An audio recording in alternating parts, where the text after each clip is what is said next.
Okay, I'd like to call the meeting of the Finance Committee to order, and the first order of business is roll call. Koa. Here. Zapp. Here. Long. Here. Tubbs. Here. Fleming. Here. Crawford. Here. Woodward. Here. Bowman. Here. Middleton. Here. We have a quorum. Thank you. Next is the Pledge of Allegiance to the flag. Pledge allegiance to the flag of the United States of America and to the republic for which it stands, one nation, under God, indivisible, with liberty and justice for all. Thank you. Next, I need a motion to approve the minutes of February 15th, 2018. Crawford's moving and Fleming is supporting it. Any discussion on the minutes? If not, all those in favor signify by saying aye. Aye. Opposed, the same. Motion carried. Thank you. The next item, I'm going to go to public comment first. We have some public comment on the Southfield thing. Yes. Oh, okay. And before we start, I noticed I skipped down. I missed the presentation of the agenda, and I need to just stay right there, but I'm going to take the motion to accept the agenda. We're going to eliminate item number 2 from the agenda because and we sent a notice out that we were going to remove that from the agenda. So the agenda as amended by removing item number 2. All those in favor signify by saying aye. Aye. Opposed, the same. Yep, Fleming. Yep. So. Okay, now I backed up. Now we're to your public comment. Go ahead. Good morning. We wanted to give an update on the Southfield DDA, and we have good news. Late in the day yesterday, they did come back with a higher dollar amount cap. I mean, we insisted we were not going to just have an open-ended dollar amount. And they came back with figures that Equalization has looked at. It's about $1 million more, but instead of having open-ended or requirement to automatically go back and renegotiate, there's a set dollar amount to go with the set number of years, whichever occurs first. Then the second issue they would like is you prohibit the use for land acquisition or municipal buildings. They would like that to not include their right to build a police substation. So they'd like to be able to use money for putting in a police substation.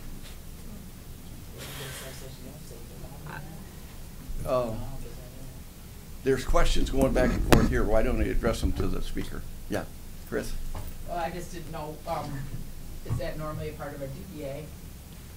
Well, I mean, our TIF policy says we will not use money for that, but remember, this is sort of a different situation. This DDA was created prior to our right to opt out. So we really should be a little more agreeable to some of the things that we asked for because early yesterday, they were still taking the position that we couldn't opt out and they didn't want a contract. So we, had a breakthrough that now that we're really going to go to a contract. So I would recommend going along with. That's the only thing they can use. They can't do other land acquisition or other municipal buildings. We specifically said only for the police substation. And commissioners, there's like 25 of these in Oakland County that are pre-1994 DDAs. What we're trying to do is make sure we set a precedent. Build an entire city on it? And the best part of this is that we're going to have a number of years and a dollar amount, whichever comes first, and that will end. And then we all have to come back to the table to determine if it's going to go forward. So it's a good thing for us to get one of these into a contract situation, and we're happy with the provisions that we have. Okay, Commissioner Zack. Well, we're setting a model because I know I learned recently that I have some old underwater DDAs in my district, and so this is setting a model to clean those up, right sizing, putting time limits on it. So I think it's great. And as far as the police substation, this is a unique parcel. I used to represent it. And so it is very urban, it's going to be very dense, I would surmise, based on the strategic plan. And investing in having a police substation, if they so choose, I think is a good investment for all of us. So I would make the exception there, happily. Okay. Yes, Shelley? I have a couple questions. So, once they sign on for this, does that eliminate the old DDA, or is that still in effect? No. This is just the TIF, this just relates to the TIF capture. The DDA exists, but at the end of 2038, or if they capture the 10 million first, we're out of it. They would need to come back to ask for more years or more money. Got it. So the DDA exists. Right. The But TIF will it- capture is what we're talking about. Okay, but will the DDA expire at any point in time? I don't, No. no, they have, They would have to come back to us for the DDA? They For the have to come capture. back for more money, for more Okay. years. Okay, so, I gotta get this straight and right. so Shelley, maybe we can make it simple. So the DDA exists. It's not going away. But to capture any of our tax dollars past 2038 or the $10 million number, they have to come back and negotiate with this board to do that. So the money will stop at a certain point, and to do more, they have to come back and negotiate. Okay, now, they're gonna get $10 million as soon as it's done what they're done with. Over a 20-year period, Right. that's a 21-year period, that's the anticipated capture that will happen over a 21-year period. But if it happens sooner, say if they put a development in there and it really goes gangbusters and they start getting more taxes, then when we hit the 10 million number, it stops. So that could be in 18 years. And so whatever comes first, whatever comes first. Okay, so, my next question is the municipal building. I have problems with that. I mean, what, are we supposed to know? You know, if someone is building a building, usually, maybe I'm wrong, but correct me if I am, we have the specs for it, we know where it's gonna go, or if they're adding a road or something of that sort, with their tips or whatever, we know what they're building. For all I know, that's gonna be a $10 million police department, goodbye, and then there's no, I mean, I Well, don't know. I mean, they provided a detailed restated plan, so. Okay. And we've seen, the presentation of what they have in mind, and that was not even mentioned. No. I mean, they've got medical development going on, So they we're have a not lot paying, of. we're not paying for the municipal building, we're just allowing them to use the land for it? Well, let me explain. So they will have, they anticipate $59 to $60 million that's gonna be generated by this TIF plan. We're $10 million of that. And I tried to say, just agree that you can't use the county 10 million towards that. They didn't wanna do that. But, you know, even if we said you can't use the county 10 million, they still have 50 other $1 million to build that building. So, you know, it doesn't really seem worth us fighting something that's going to happen. They're gonna build it. It doesn't, we don't even know if it'll come out of They the could tell county's us, pot of yeah, money. they could tell us that they built it out of their own money, and how would we know the difference? I mean, it's gonna be all going into one pot.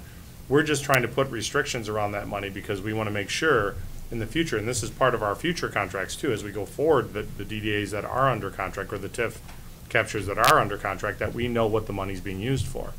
But we're talking about a pre-1994 situation. I get that. Yeah, so we think this is a good deal because they could do it anyway and we wouldn't know the difference what they're using it for. But this is good because it's getting it under contract, it gives it a date certain, it gives it a dollar amount certain. We think it's the right thing. And we're not really concerned about the substation. Because remember, they have to get the development to go before they build a substation. I mean, There's they've no got to build money. all this stuff. I mean, there's nothing there yet. It's going to be a blank piece of ground that they're So going to be they're working not on. gonna build the municipal building and then call it a day? Well, they can't. I mean, they got to knock down the Right. Northland. I mean, there's all kinds of stuff that has to go on over there.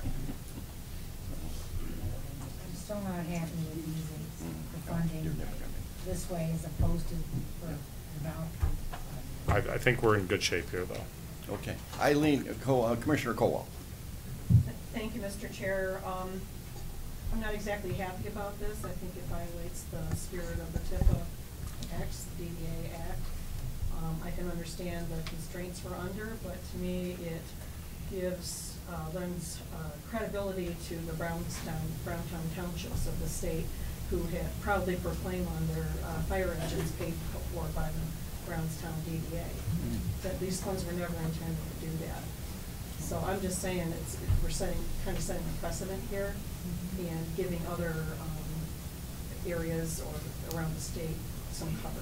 Well, but new ones that are created that come to us for permission, our policy says no, and if they want our money, they say no. So it's just a little different because this is one, it's questionable if we really could opt out. And Commissioner, let's be fair too, is back when all that was going on, we had a number of conversations. We wanted a provision in there to sunset the prior 1994 DDAs, and it was not in there. That was our key issue. We wanted to sunset those. Nice draw. Okay, is there any, yes, Commissioner Woodward. So, I mean, I've been part of this conversation. That was like the third, maybe fourth conversation around this. So, can we talk? I mean, is everyone kind of familiar with what the plan is? Because my understanding, I mean, the plan is pretty spectacular. Yeah. And I think, I mean, we've got like way in the weeds, and I would argue, based on what we want to put there and the density of stuff that's coming, that public safety, to make certain that works, makes sense. The substation makes sense of the overall economic development. So can you, I mean, just talk to, I don't know if everyone around the table has a full understanding of what's. We saw it. We saw it. Oh, okay. We saw it. Okay, well, it's a. But the plan is, and it is very dense, and when there's residential living, there's Hospital. retail that will be put in there, and there's a number of, and even And office healthcare. complex, and healthcare, Right. because along with the medical services right north of them, which is in the Providence And the Hospital community area. Yeah, college. so there's a great deal of there is some mixed use there, but it is very community oriented, which was what appealed to us as well, that it's, Right. it's quite No. a development. If they can get it to happen, I think it's gonna be the best thing for that piece of property. Great. So, I mean, I guess the other thing as it relates to kind of economic development, and this is, I mean, kind of starts coming out of our policy, because our policy that our position is that we don't support the burying of utility lines. Well, we don't want them to use it for infrastructure or public infrastructure, because we want to make sure that it's going to develop the retail or whatever else is being put there, the landscaping and so on. But we were very careful not to be using this for public buildings and for public infrastructure. That's so our new contracts don't Right. provide for I that. understand that, but I guess. Because here's the other problem too, what if they put all the public infrastructure in, and then they don't get the development? I mean, there's so many ifs and ands about what could happen Right, with no, the I development. understand that, but I also understand, like, creating an environment that will attract the development. I mean, so there is, I mean, the chicken and the egg scenario. Well, we and- just don't want the chicken and then not the egg, I mean, But or they vice also versa. But they would also have their own Can't have the chicken funds without the to do egg. that. Yeah. What? They would also have their own we're just speak about the county's part of the capture. So they have, way yeah. more on their, But- their own. I funds understand. coming. But also that. remember, they don't have any money unless they have something to capture. No, So I there's get- gonna no, have to I be all this understand. development that There's takes like place, and then there's they a can blending capture of the it money. and everything. Yeah. I just, I mean, I think when it comes to a lot of these things that, I like to approach, like, what are all the options on the table, and then be able to make some decisions. So in general, I agree. I mean, like, build all the public infrastructure doesn't make a lot of sense. I think that there are some public infrastructure things that help make sense in order to help attract the development. I mean, that we were seeking, the maximum development that we're seeking to generate the most revenue, that we're seeking Right. to not only Yeah. pay for. This whole process got redone, and it'll go through the TIF committee, then come to the finance committee, then go to the full board. Right, and Commissioner Bowman, yeah. I just really wanted to make note on the progress of the legal department and their negotiation. Really what we're discussing are concessions, and small concessions, in my peer view, that allow us to get a written contract in place and ultimately some timelines to the tax capture that is going to be facilitated. This is a difficult property to develop. There is a lot of resources that are being put in by the city and municipality in and of itself, and really an opportunity to have a public safety facility on site and extend their capture. It sounded like about an additional $1 million. Right. Allows us to put some parameters on what will be captured related to the county on that property. And I think the ability for this opportunity to go unrealized based upon the concessions that are being presented, I see it fit that we facilitate this initiative. Okay. Go ahead. If I could just make one quick comment too, because Commissioner Kowal, she was the only one that had the guts in Lansing to attack this issue when it happened. So I just want to say we do appreciate all the good things that came out of those discussions as well, because we focus on what we didn't get or what we did. There was a lot of things we did get, and it enabled us then to have what I think is a very strong policy here at Oakland County to move this forward. So we appreciate that effort. Thank you, and I realize that probably at the end of the day, it was a tough slog and probably wasn't quite ready for prime time yet.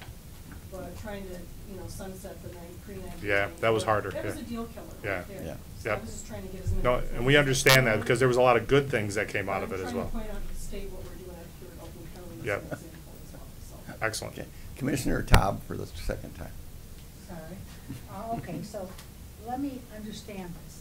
There will be no police department built until the whole other thing is built, is that correct? Well, we don't know. We can't guarantee that, but remember, they don't capture any taxes until something's there to capture on. Okay. So what we're talking about is over 21 years, there's a capture of $10 million of county money, but over 50 million of their money will be captured.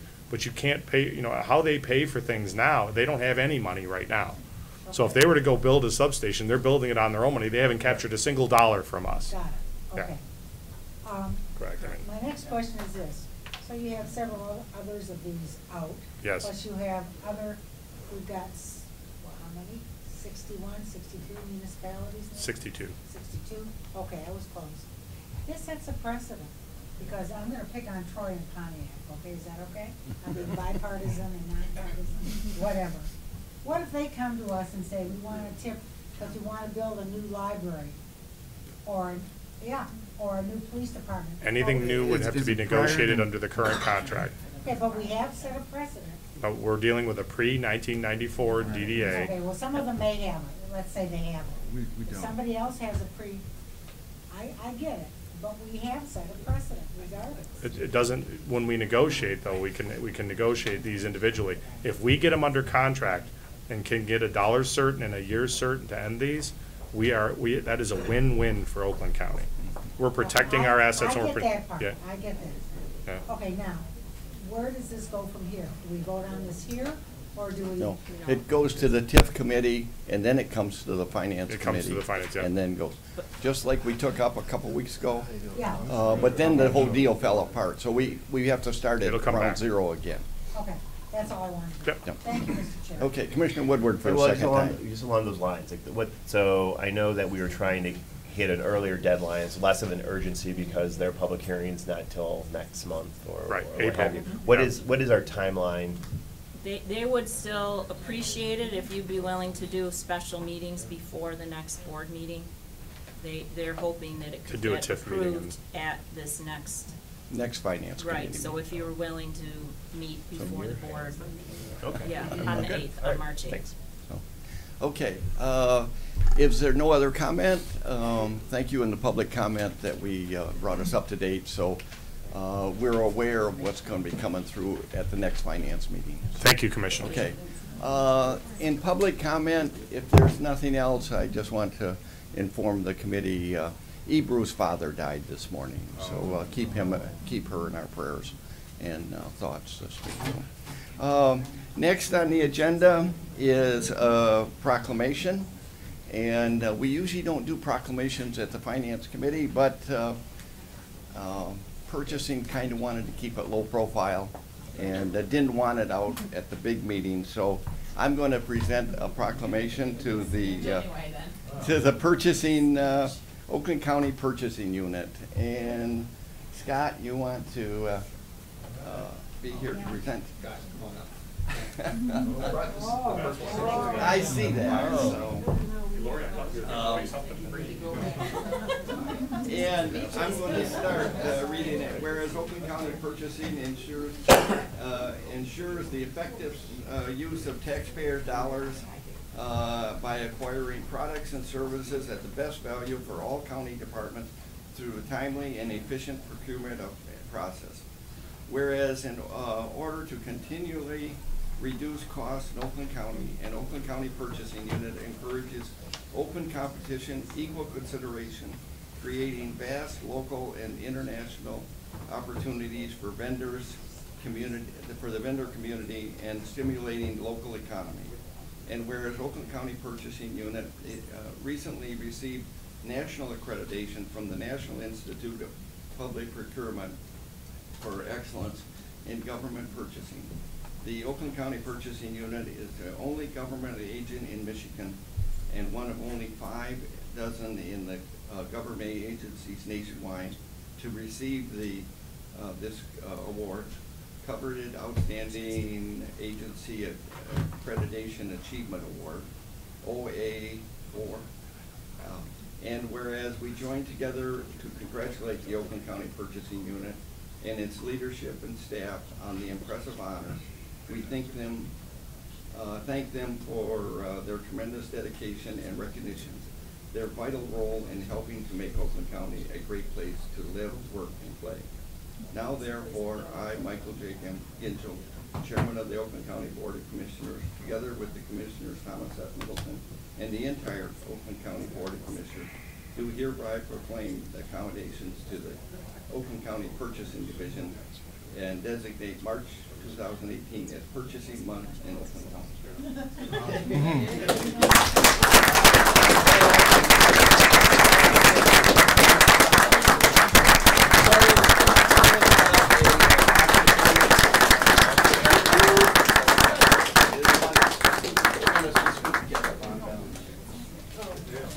Shelley, you want to bring that box of donuts up? Now, it's like Christmas. If you don't open it, you don't have to share it with the rest of us. Back in your office and enjoy it there. So, there. Tom, I'd like to thank you and the board and all the backing from Lori and Bob and Pam.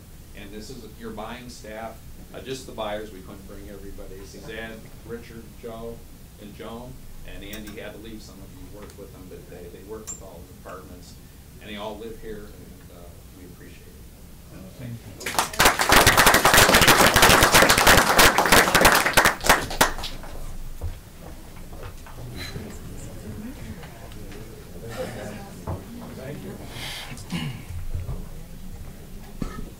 Okay, now we will go to the contingency report. Need a motion to receive and file the contingency. Fleming and Bowman. Go ahead with the contingency report. Okay. Good morning. On page 1 of the report, which is page 3 of your PDF, there's one item, it's item number 1 on the agenda for the Sheriff's Office, creation of a technical assistant position for HIPAA compliance. In 2018, it's using $2,779, leaving a general contingency balance of $50,294.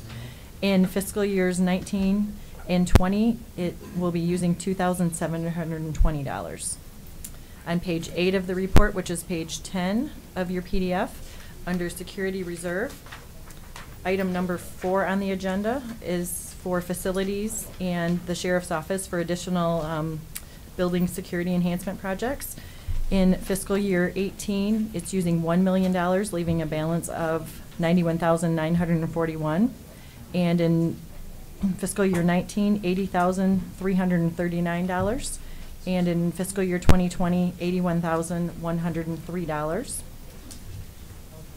Then on page 10 of the agenda, which is page 12 of your PDF, there are two line items being used for assigned fund balance, and they both pertain to the same item, item number 4 for building security enhancement projects. Using the balances of Homeland Security Enhancement of $4.4 million and building security cameras / consoles of $292,766. Okay. Any comment, any questions on the contingency? If not, all those in favor of receive and file signify by saying aye. Aye. Opposed, the same. Motion carried. Thank you. The next thing, we're going to go to communications. We'll take communications A and B, a motion to receive and file. Long is moving it, Bowman's supporting it. So, any questions on communications? If not, all those in favor of receive and file signify by saying aye. Aye. Aye. Opposed, the same. Motion carried. Now we're on the regular agenda. Item number 1, Sheriff's Office, creation of a technical assistance position for HIPAA compliance. Todd is moving it, Zach is supporting it. Good We had it morning. yesterday, personnel and, Human resources. It's been Public Services and Human Resources so so far. you've got the speech down pretty pat. Huh? Yeah, and I'm gonna have him do all the talking. This is Lieutenant Steve Schneider from our Emergency Response and Preparedness Division, and he'll give you a short explanation of what this is about. So I'm a lieutenant in charge of the technology and the records unit. As such, we keep track of all of our records, police reports, etc. One of the things that we do is we try to make sure that we're in compliance with state and federal law when it comes to the release of information. And when we talk about HIPAA, we're talking about personal health information.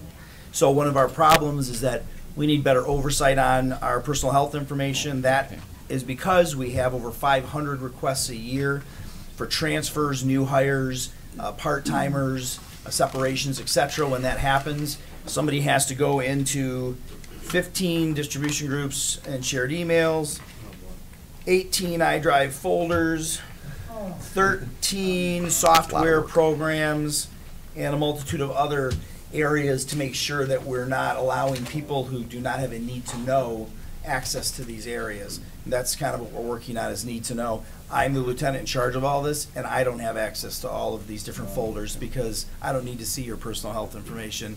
We're talking about 1,500 inmates sometimes. We're talking about 1,500 employees, volunteers, etc., that all have to be vetted, and there has to be a regular process, at least every 3 months, to go through all of this, and then on a continual basis doing those transfers. Those 500 transfers take 20 minutes each.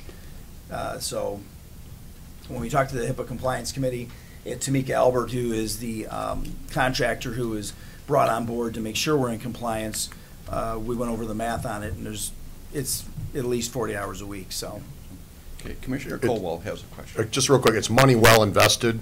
Steve, tell them about some of the fines that you've heard about. yeah, there's been fines to municipalities, university hospital systems, etc.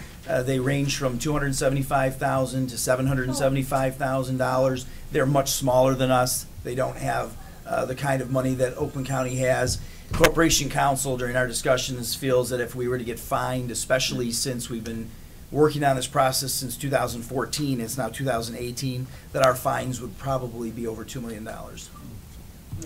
Okay, Commissioner Colwell. I mean, not Colwell, Tom. Oh, okay, Yeah. good. Well, as you know, I hate HIPAA. So, that being said, I understand where you're at. So, we're gonna have all these records compiled so that you can quickly look up McCabe and find out all about his mental health stuff. It's bad, believe me.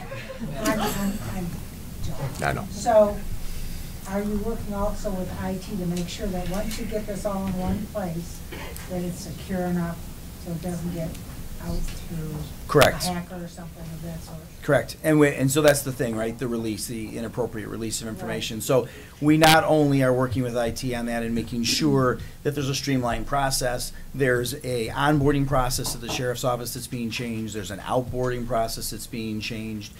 This person will also be responsible for talking to all the vendors. So our food service is through Aramark.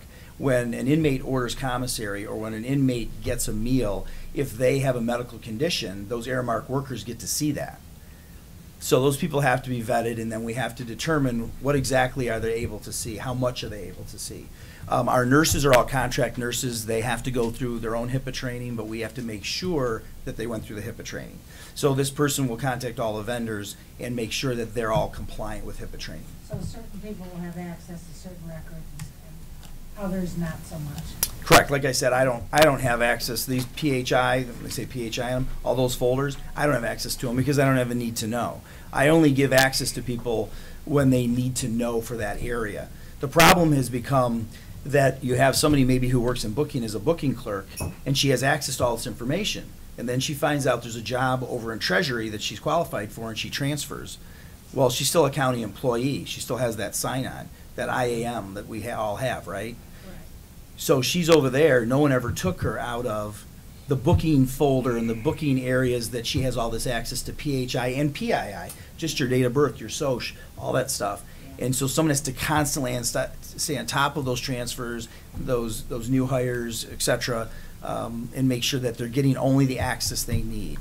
And we do that now in the sense of our criminal justice information when we're sending that to the state police and to the FBI. I already have somebody who handles that part of it. But to dedicate somebody to this is clearly a full-time job. So. Phil, you had a comment? Yeah, just real quick, we are working very closely with the sheriff's office on this, but understand too that we are going to train county employees. We have the proper security measures in place. We have assigned HIPAA officers. So we've done all the things that we need to do under the law, and we're working very closely with everyone, but this is a very unique situation they have that they need to take care of, and we're working arm in arm with them to get that done. And just, you know, we have written a specific policy just for this, a non-disclosure policy that actually covers PII, your personal information, PHI, your personal health, and CGI, your criminal justice information. And all of our employees and volunteers have to sign for it, and they have to sign an individual agreement after that was vetted by Corporation Counsel. So they're not just signing for the policy, they're actually signing an attestation sheet that says, I understand the policy, I understand I can't release this, and if I do, there are civil and possible criminal penalties for doing so. Okay, any other questions on item number 1? If not, call the roll. Caldwell? Yes. Zach? Yes. Long? Yes. Cobb? Yes. Fleming? Yes. Crawford? Yes. Woodward? Yes. Bowman? Yes. Middleton? Yes, motion carried. Thank you. Item number 2 was pulled from the agenda at the beginning of the meeting. So item number 3 is Parks and Recreation, Addison Oaks and Groveland Oaks position deletion and creation and reclassification. Long is moving it, Crawford is supporting it. Good morning, Sue Wells, Parks. Tom Hughes, Parks. We're glad to be here today. We're here for the deletion, creation, and reclassification of 2 positions for Addison Oaks and Groveland Oaks. A reminder, these monies do not come out of general fund, and the difference will be made up in revenue from campground fees. Addison Oaks is 1,100 acres of parkland, and we have a day-use park as well as a campground open April through October, 24 hours a day. Groveland Oaks is approximately 800 acres and is a day-use park and is a campground open April through October, 24 hours a day. We see the necessity to create new positions, more of a supervisory nature, to help with the staff, give them oversight because of the length of hours that staff are working. So what we have asked for is the deletion of the crew chiefs at each position and the creation at Addison of grounds maintenance supervisor, as well as at Groveland, the creation of an assistant park supervisor. And then upwardly reclassifying the general maintenance mechanics to crew chiefs. Yeah, that passed Human Resources yesterday unanimously, so just a comment. Any questions? If not, call the roll on item number 3. Zach? Yes. Long? Yes. Cobb? Yes. Fleming? Yes. Crawford? Yes. Woodward? Yes. Bowman? Yes. Caldwell? Yes. Middleton? Yes. Motion carried. Thank you. Thank you. Next is item number 4, Facilities Management, Facilities Planning and Engineering, Sheriff's Office, additional priority 2, Building Security Enhancement, and priority 3, Building Security Enhancement projects. Need a motion. Fleming is moving it, Cowell is supporting it. Good morning. This is a continuation of the Building Security Enhancements project that we've brought before you 4 other times. the security review conducted by the Sheriff's Office a few years ago resulted in numerous recommendations. They were prioritized and subsequently included in 4 separate priority categories over 4 fiscal years and included in the capital improvement programs that we brought forward each year. We are ready to start priority 3 out of the 4 priorities this spring. This resolution is to continue or to start priority 3 and finish up priority 2. It's a $7.5 million request. And then next year we'll be back for priority 4. Again, all this money's already been included in the building fund or accounted for in the building fund. It also includes additional staffing for the north office building. There's currently 2 PT&E deputies that patrol the building. Once the security station is in, well, I guess effective immediately. Is that We're doing roving patrols there now, correct? But we'll man the station when the modifications are made. correct? And additional staffing is required or requested for the north office building to accommodate that.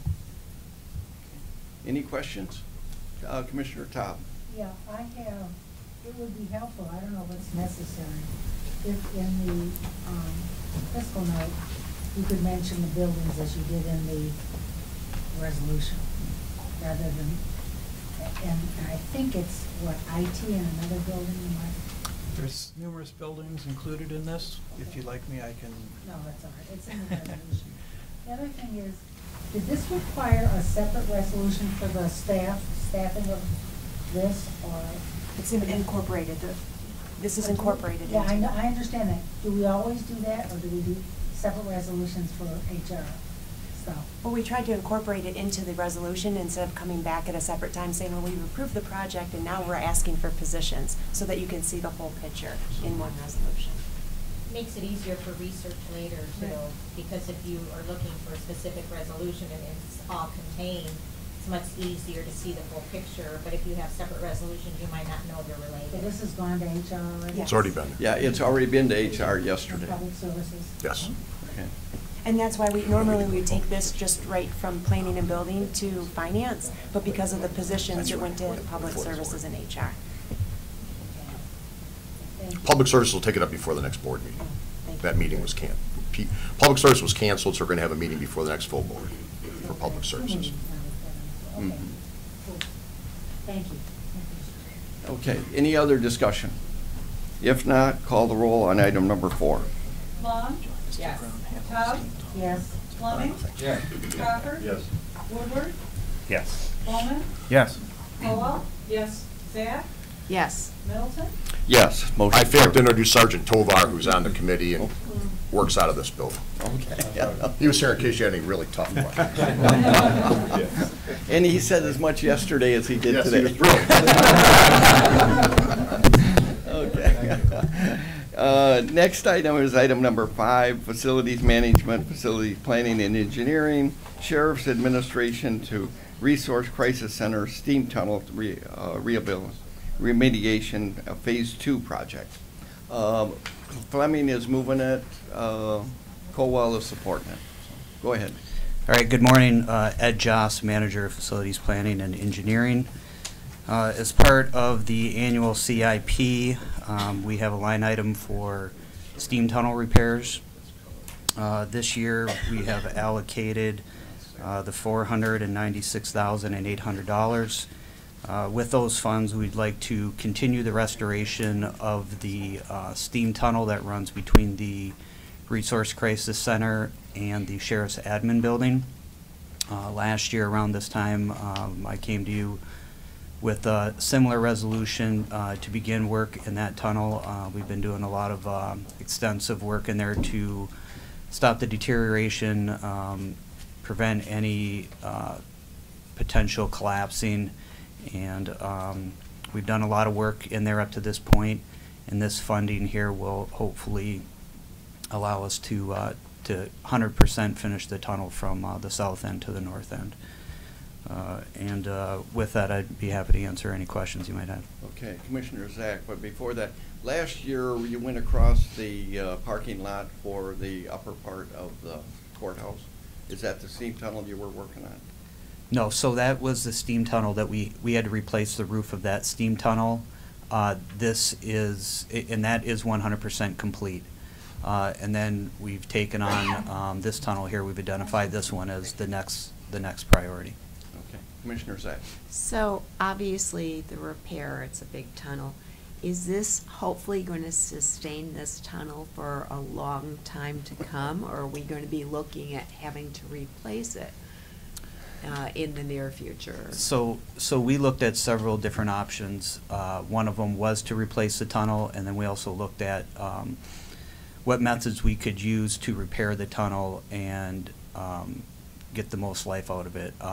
You know, we worked very closely with some civil engineers to take a look at those options, and we truly believe that we're going to get a lot of life out of this tunnel with the repairs. It is a metal corrugated tunnel, and you know, water and salt had been getting into the tunnel because the tunnel runs in somewhat of a wetland area. Also, there's a parking lot above one section of it. The road runs over another section of it.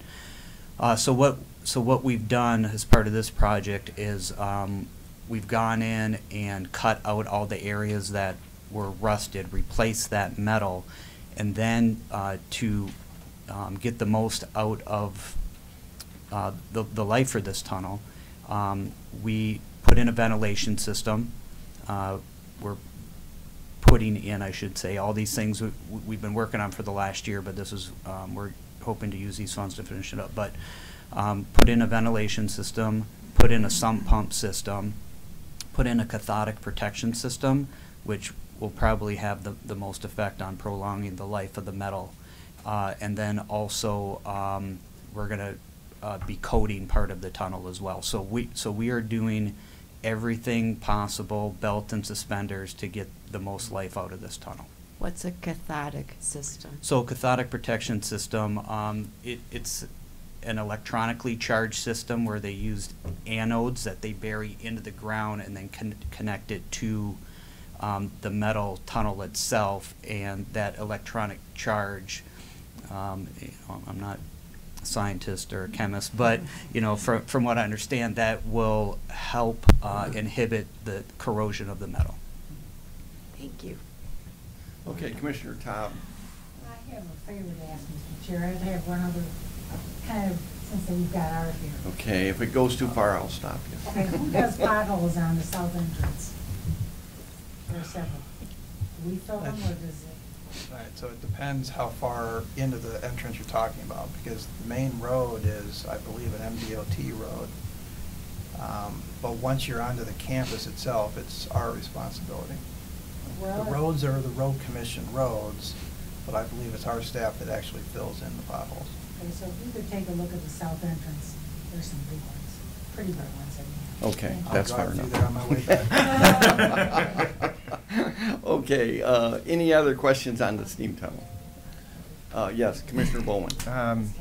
I just wanted to make mention of the AUK corporation that's doing the project in and of itself. How long have they ultimately been on the project? I know it said that they were continuing work.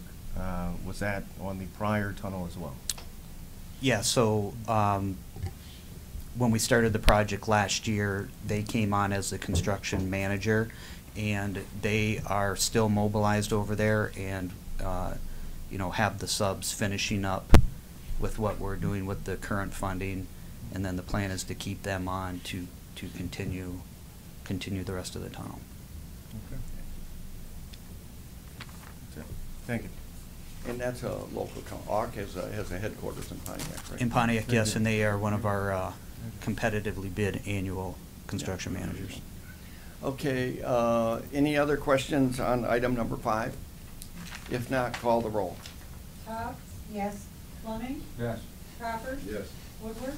Yes. Bowman? Yes. Cole? Yes. Zach? Yes. Long? Yes.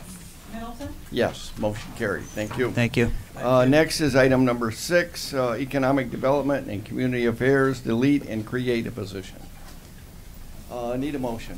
Fleming is moving it, Cobb is supporting it. Good morning. Good morning, Dan. This is the deletion of a part-time marketing coordinator position and replacing with a full-time, with the balance being paid for through the Workforce Development Grant. I'm joined here by Jennifer Llewellyn, who is the manager of our Workforce Development Division. Programs that we've been running and will continue to, such as Manufacturing Day, I think that's included in the resolution, which is a great program for our children, trying to get them out to companies.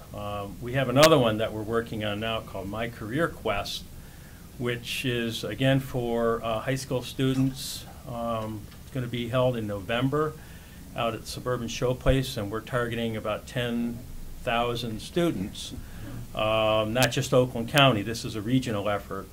So there's a lot of marketing, there's a lot of communicating with businesses that would be exhibitors there, and then the school districts. So it's going to be a great program. Any questions? Yes, Commissioner Zach. So yesterday, and I commend all of your efforts. I think it's terrific on the workforce development. But yesterday at Human Resources, I expressed my concern about transit. And if you're hosting something out at the Suburban Collection, which is a wonderful facility, but I know that my inner ring suburbs, they can't get there. You know, there's no transit. So when we're looking at these things, I really think that we need to be addressing how are we going to get the students from Pontiac there?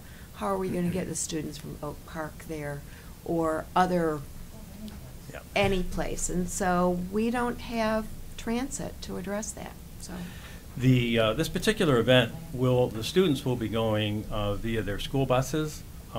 This is a student-focused event.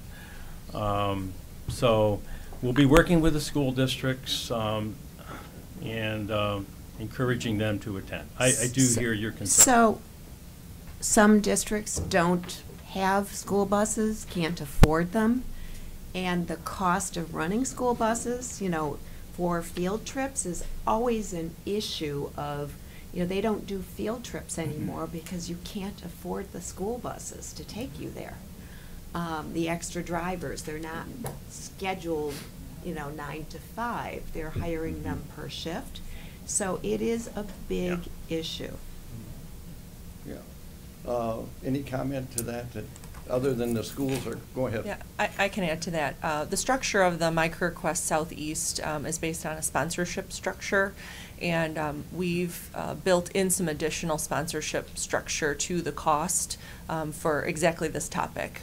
If there's a school district that is interested, and if the sponsorships come through as we hope they will, and our budget comes in on time, there may be a possibility of us being able to offset some of those transportation costs for the school systems. Okay, to that point, yeah. I'm glad to hear that, and will you let school districts know, you know, because sometimes they'll just look at things and say, we can't afford this, that there could be some scholarship money for transportation? Yes, our kickoff is this afternoon. We have a few dozen school districts that are registered, and we'll make sure to make note of that. Thank you. I have Commissioner Taub and then Woodward for a second time. Well, I was going to say that Parks and Rec has buses. Oh, I had your name. Wherever they are. Okay. Yeah, Sue pulled us aside yesterday. I do know for a fact that the Berkeley school system does not have buses. So that eliminates a whole group of good kids who aren't able to come. I don't know about any other school system.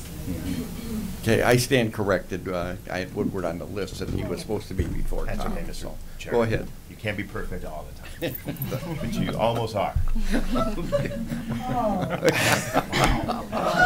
Budget season's coming. No comments from the peanut gallery. I know, right? Rule them out of word. Thank you, Mr. Chair. So this is actually a really good, really important issue. And so I'm actually interested, and we don't have to figure out it right now, but I'm really excited about this program. I think this is, I would like to, well, I have two questions. First, what does success look like? That's the first question. For My Career Quest Southeast specifically? This, yes.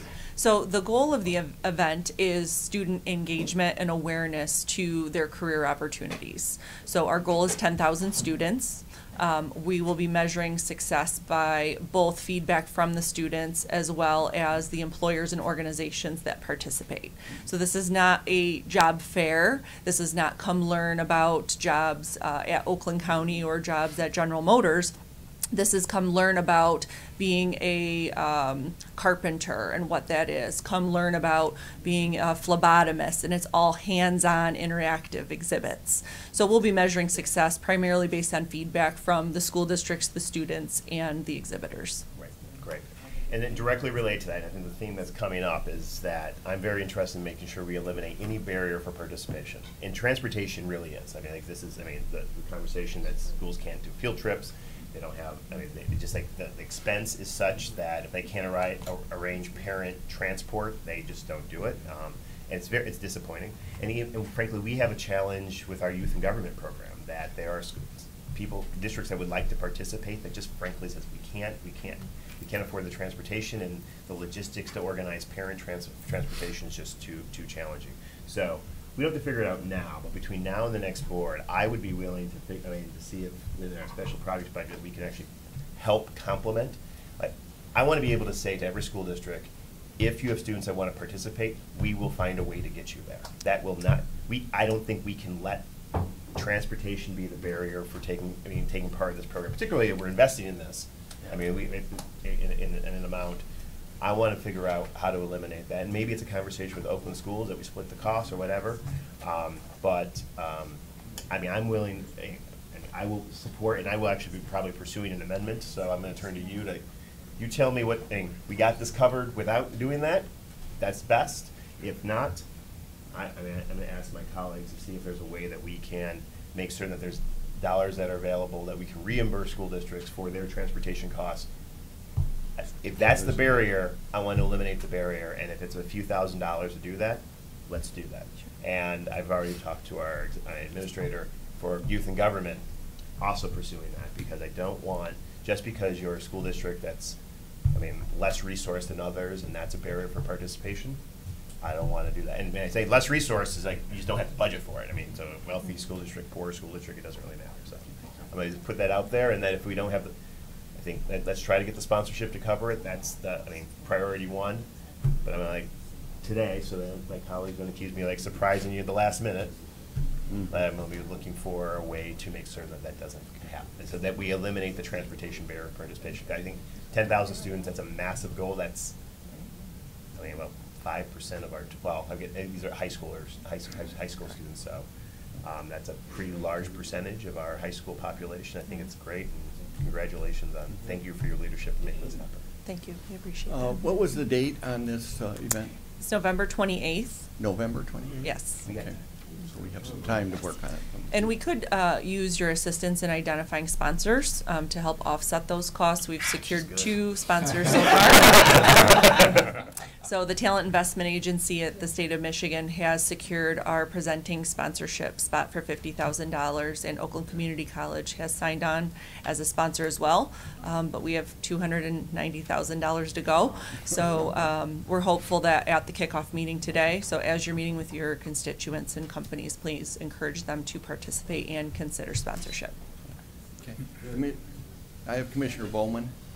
My inquiry relates to the role in and of itself in terms of how we are funding. It notes that there's a portion that's coming from the general fund, a portion that's grant funded through workforce development. So I was just trying to identify, what parcels are coming from which department. The existing part-time portion is coming from the general fund and the department. And then what it takes to bring it up to the full-time position is so that difference is being made up for by the workforce development grant of about $60,000. About $60,000. Yes. And the general fund impacts about just over $34,000. Okay. But it's neutral to the general fund since they're doing the part-time. All right. Thank you. Okay. Any other questions? Seeing none, we will all call the roll on item number 6. Fleming? Yes. Crawford? Yes. Woodward? Yes. Coleman, Yes. Koa. Yes. Zach, Yes. Long, Yes. Cobb, Yes. Middleton. Yes, motion carried. Thank you. Thank you. Thank you. Next is Department of Economic Development and Community Affairs, approval of the 2018 NOHAS interlock agreement. Tob is moving it, Cowell is supporting it. So.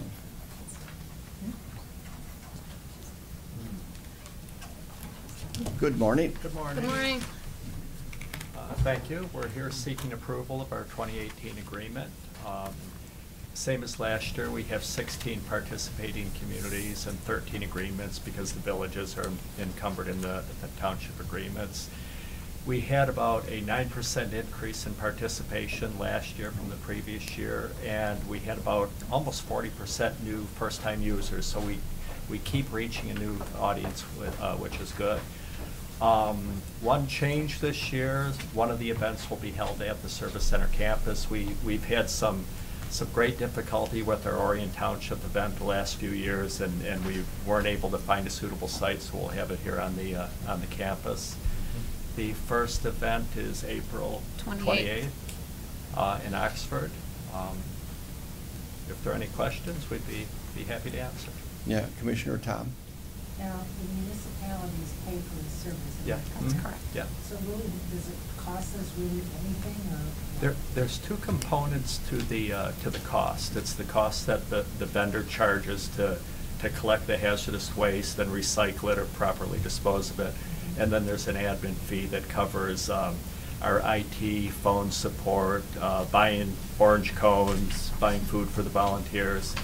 And the revenues from the program come from two sources. One is the local governments that participate, and the other is some of those governments charge their resident a small fee to participate. So, correct. The costs are not borne by the county. And how many times do you do this annually? 5 per year. Wow. Okay. In my township, we just do it twice a year, so. So that's a lot, and anyone from those municipalities can come. Yes. You That's check correct. driver's license. Yes, yeah. Okay, just making sure. Yeah. So, any other questions? If not, call the roll on item number 7. Crawford, Yes. Woodward, Yes. Coleman, Yes. Koa. Yes. Zach, Yes. Long, Yes. Cobb, Yes. Fleming, Yes. Middleton. Yes, motion carried. Thank you very you. much. Under other business, Commissioner Colwell has a handout, and she want to comment on that. Go ahead. Well, thank you, Mr. Chair. There's currently before the Senate, it's on third reading, Senate Bill 523, Senator Tom Casperson, and I believe that Representative Bo LaFave has one in the House as well. And I love me some Yoopers, don't get me wrong, and it sounds like it's a very worthwhile project. But what they are doing, if you read the article that they're handing out, is they are going after our convention facility fund. And quite frankly, it's our hotels that we pay the excise tax. There's the liquor tax that's statewide, but all the counties get a disbursement back plus 1% of what they pay. So they're really not invested in this. And when I first came on the Board of Commissioners, COBO expansion was a huge topic right then. And it was really, really tough for a lot of years, and a lot of people did a lot of heavy lifting and to get over the distrust that there was in the region and to set up the authority. You know, Bill and Lori would know better about this than I would. And to successfully put this authority together and to improve COBO and to help us keep the International Auto Show. That it's just like, I can't understand why they think, and it quotes the one representative from the UP as saying, let me see, I've got it underlined here, but they were looking for money to, I think this is an appropriate area to grab the funding.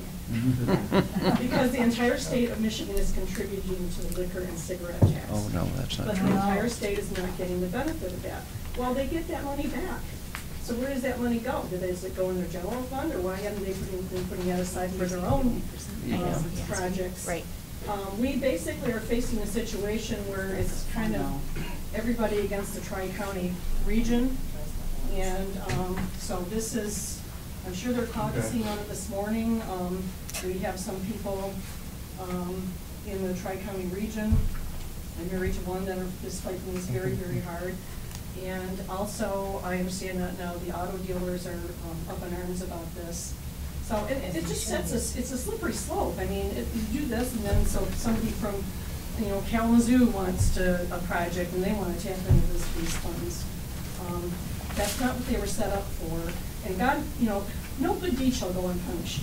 The fact that the bonds were rebonded and we got rid of our debt as soon as we did, that's a good thing. So then people see that as a reason, I guess, to grab these funds, and we're just fighting a tooth and nail. And I just wanted to let everybody know that you have a chance to.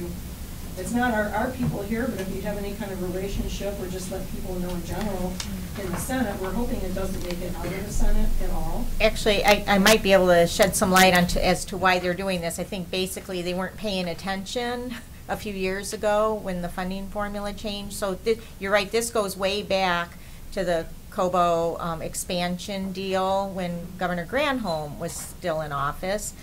And so there is bonded debt. So I don't think that what they're asking for affects the revenue that's pledged for the bonds, for the convention facility liquor tax. What they're really trying to do is take back the revenue that we now get to keep in each of our counties, because when this tax was implemented a long time ago, Oakland, Wayne, and Macombs, a portion of that tax, in order to get the votes from the rest of the state, they were guaranteed some percentage of the revenue that was generated in our counties.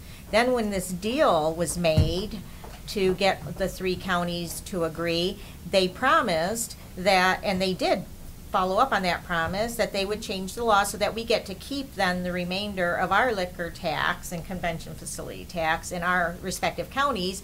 And those counties just get to keep, as you said, what they collect there.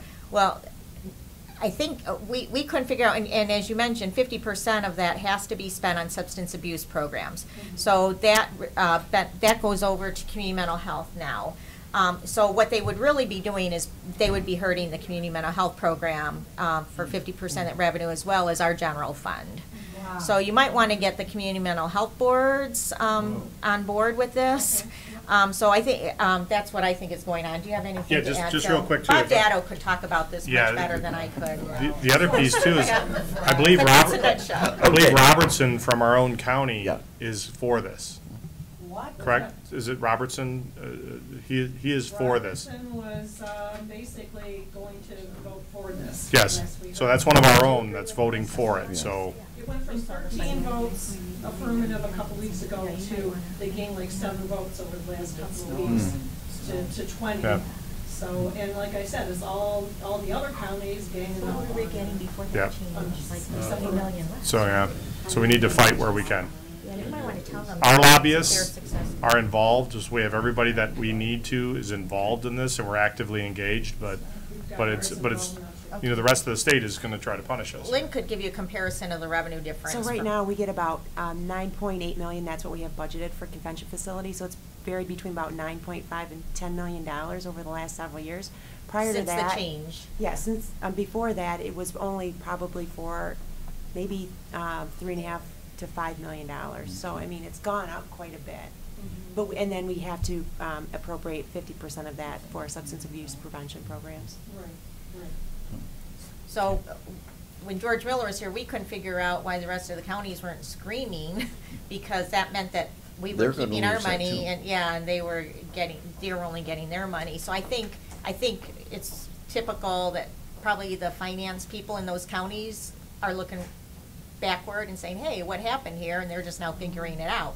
But this has been in place for a few years now, so shame on them. But we are now keeping what we collect in our counties, and it's helping our. Yes, they just want us to continue to subsidize them. Explain to me again why first started to subsidize them?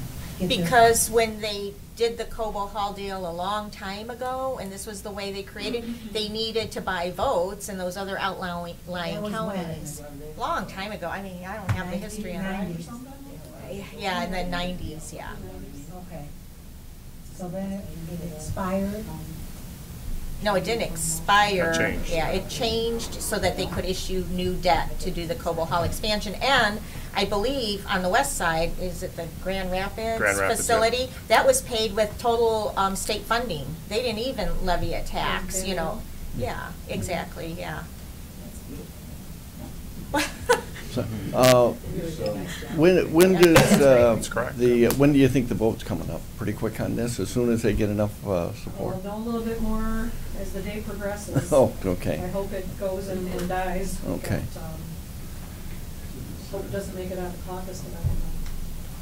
Okay. I wasn't even aware of it till you just brought it up just now, so I'm gonna go back and talk to Bob and Jerry and make Yes, sure Bill. our lobbyist is working hard. And Commissioners, if I could, there's one other piece of legislation that's up in Lansing that we're opposing, and it's the change to the right-of-way acquisition here in local governments, where the state wants to take control of the right-of-way, actually allowing people into the right-of-ways for small cell technology. So I'm working with Senator Cobal's office and others, but we're opposing that bill. The Road Commission is opposing that bill because they want to take control, and they want to constitute fees, and they want to dictate the size of the equipment that can go into the right-of-ways and permitting and so on. So we're very much against that from a local level. I just want you to know we've opposed it. It is in hearings today, and the Road Commission is actively opposing it as well. Yeah. And MAC Transportation Committee is opposed to it. Yes. And I chair that committee. I think it's Senate Bill 637 Yep. is the bill. And they're talking about bonding as part of that, because these companies kind of come and go, and if they put poles up and then We would have to take them down. then we correct. would be responsible for taking down. We want a fee to reflect that extra cost and stuff. So, yes, Commissioner Top. I've heard an awful lot from many board members on this board that, oh, that doesn't pertain to us or doesn't bother. But I think this board needs to start talking, because several legislators have said to me in the not too distant past, well, we didn't hear from you, we didn't know. Yep. So I think we need to start going back, stuff like this. We have no resolution out there for either one of these things. We should have. Okay, we should have something that you can pick up the phone and say, my board and I disagree on this Cobo Hall thing. It's gonna mess up mental health, if nothing else, and our budget as well. This is unconscionable, so.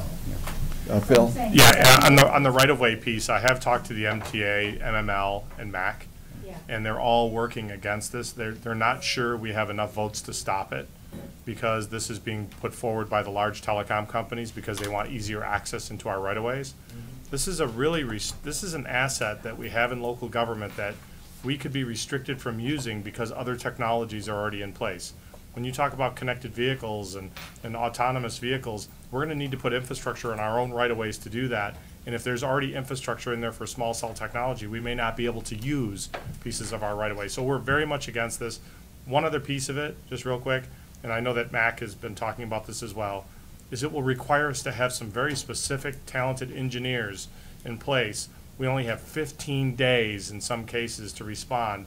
And if you don't respond, it's a de facto affirmative that you allow them in the right-of-way. I mean, it's like 15 to 30 days. We would have to have an entire army of people that would be able to do these. So just so you know, but I know that MAC, MTA, MML, the road commissions, everybody's pushing against. And our smaller, if I may, Yeah, our go smaller ahead. communities would not even have the resources Correct. to do anything. Correct. Our That's smaller correct. counties. That's what we're very concerned about. Yep. So thank you, Commissioner. Okay. Any other comment? We're going to go into closed session if there's no other business to come before the Finance Committee. I need a motion to go into closed session, don't I? Yeah. Yeah.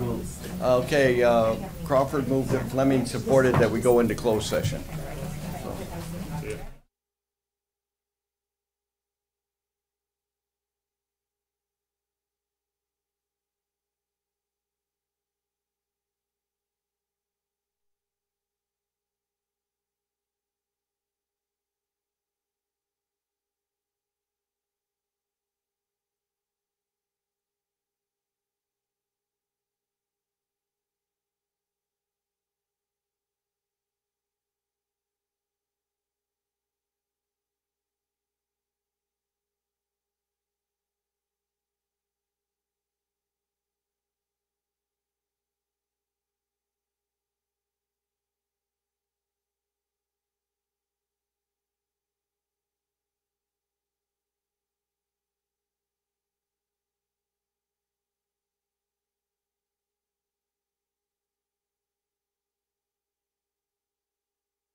Okay, there we are. We are out of closed session.